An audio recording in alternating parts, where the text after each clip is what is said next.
Morning all of you. आज हम बात करेंगे सामाजिक अनुसंधान क्या है।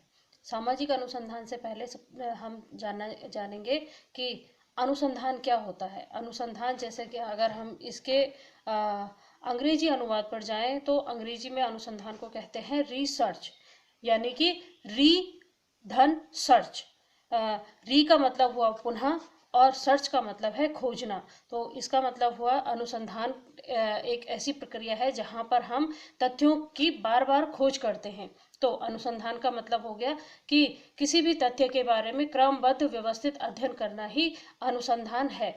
और जब हम अनुसंधान में सामाजिक तथ्यों को जोड़ देते हैं या हम सामाजिक घटनाओं का अध्ययन वैज्ञानिक पद्धति के आधार पर करते हैं, तो वहाँ पर हम कह सकते हैं कि हमने सामाजिक अनुसंधान किया। यह तो थी सामाजिक अनुसंधान का सामान्य सा अर्थ।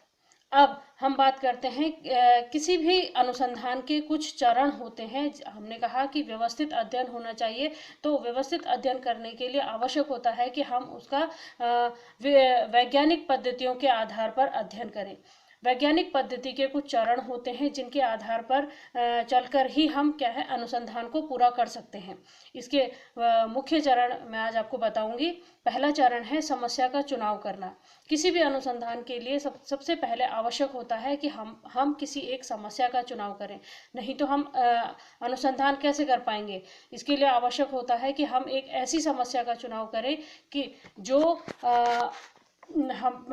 समाज से जुड़ी हो और ना ही साथ में वह किसी भी विवादित तथ्यों को उजागर ना करती हो। ऐसी एक हमें समस्या का चुनाव करना होता है। इस समस्या के चुनाव के बारे में सत्य तथ्यों की खोज करना ही क्या आगे हम जाकर के हमें क्या है अनुसंधान कहलाता है। दूसरा चरण अनुसंधान में आता है अध्ययन के उद्देश्यों का निर्धारण करना। हम समस्या का चुनाव कर लेते हैं, लेकिन समस्या क्योंकि एक समस्या के कई पहलू होते हैं, तो हमें सब अनुसंधान में सबसे पहले निर्धारित कर लेना चाहिए अपने उद्देश्यों का कि हमने अपने अनुसंधान में उस समस्या से संबंधित किन किन पहलुओं को लेना है। तो ये इन पहलुओं का निर्धारण करना ही हमारे क्या है उद्देश्य कहलाते हैं। और इसी उद्देश्य से जुड़ा हुआ हमारा तीसरा चरण होता है अनुसंधान का, जिसे हम कहते हैं प्राकल्पना या उपकल्पना का निर्माण करना। जब हम उद्देश्यों का निर्धारण कर लेते हैं तो उद्देश्यों के आधार पर ही हम कुछ उपकल्पनाओं को तैयार करते हैं। उपकल्पनाओं का मतलब होता है कि अनुसंधान से जुड़े हुए हमारे जो अनुमान हैं, हम क्या उस समस्या से उस समस्या को हम क्या अनुमान लेकर के चलते हैं, क्या वह समस्या ऐसी है अथवा नहीं है, या उस समस्या के समाधान क्या क्या हो सकते हैं। ये सब हम जब अनुमान लगा लेते हैं तो इनके आधार पर हम कुछ उपकल्पनाओं का निर्माण करते हैं और आगे चल करके हमारे अनुसंधान को ये उपकल्पनाएं दिशा देने का कार्य करती हैं। यदि हम उपकल्पनाओं का निर्माण नहीं करेंगे तो हम अपने अनुसंधान से भटक सकते हैं और हम अपने अनुसंधान के द्वारा सही निष्कर्ष तक नहीं पहुंच सकते हैं। तो अनुसंधान के लिए आवश्यक है कि उपकल्पनाओं का निर्माण करना। चौथे चरण में हम अध्ययन क्षेत्र और इकाई का निर्धारण करते हैं, क्योंकि जो हम समस्या का हमने चुनाव किया है वह एक पूरे समाज की भी हो सकती है, पूरे विश्व की भी हो सकती है, पर चूंकि हम एक ही समय में पूरे विश्व का या बड़े समाज का अध्ययन नहीं कर सकते हैं, अतः आवश्यक हो जाता है कि अनुसंधान करने के लिए हम कुछ प्रतिनिधित्व इकाइयों और निश्चित क्षेत्र का निर्धारण कर लें। यह जब हम क्षेत्र का निर्धारण करते हैं तो यह हमारे अनुसंधान को एक सीमा प्रदान करता है कि हमने एक निश्चित सीमा में अनुसंधान करना है। पांचवा चरण इसमें आता है अध्ययन पद्धतियों व यंत्रों का चुनाव करना।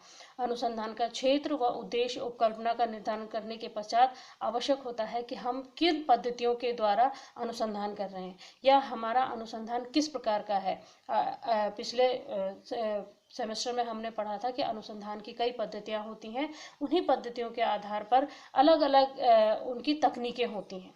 तो यहाँ पर आवश्यक होता है कि जिस प्रकार की हमारी समस्या है उसी प्रकार की हमारी क्या है अनुसंधान की पद्धति व उसके यंत्रों का या तकनीक का प्रयोग होना चाहिए, क्योंकि हमें अनुसंधान के लिए तथ्यों की आवश्यकता होती है और सही तथ्यों के एकत्रीकरण के लिए आवश्यक होता है कि हम सही तकनीक का प्रयोग करें।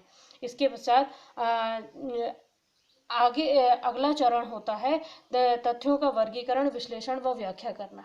जब हम निश्चित क्षेत्र व इकाई का निर्धारण कर लेते हैं और विभिन्न अध्ययन पद्धतियों के द्वारा, तकनीकों के द्वारा तथ्यों की खोज करते हैं, तो सही निष्कर्ष तक पहुंचने के लिए आवश्यक होता है कि हम तथ्यों का सही वर्गीकरण करें और उनका उन तथ्यों का विभिन्नताओं व समानताओं के आधार पर समस्या से जुड़ा हुआ उनका सही विश्लेषण करें और उन विश्लेषणों के आधार पर ही हमारी जो व्याख्या होती है वह हमें निष्कर्ष तक पहुंचने के लिए सहायक होती है। तो आवश्यक है कि हम तथ्यों का वर्गीकरण, विश्लेषण व व्याख्या सही प्रकार से करें। और अनुसंधान का अंतिम चरण होता है प्रतिवेदन अथवा रिपोर्ट लेखन। अनुसंधान के अंतिम चरण में जब हम तथ्यों का सही वर्गीकरण, विश्लेषण व व्याख्या कर लेते हैं, तो हम समस्या के हम उपकल्पनाओं को सिद्ध करने के काफ़ी करीब होते हैं। वहाँ पर हमें पता चलता है कि हमारी जो उपकल्पनाएं थी, हमने जो अनुमान लगाया था वह सही था अथवा नहीं था। वो इन्हीं उपकल्पनाओं की सत्यता व असत्यता को विधिवत लिखना व उनका सही व्याख्या करना ही रिपोर्ट या प्रतिवेदन लेखन कहलाता है। ये तो थे हमारे अनुसंधान के मुख्य चरण। अब अगले उसमें हम आगे पढ़ेंगे। धन्यवाद।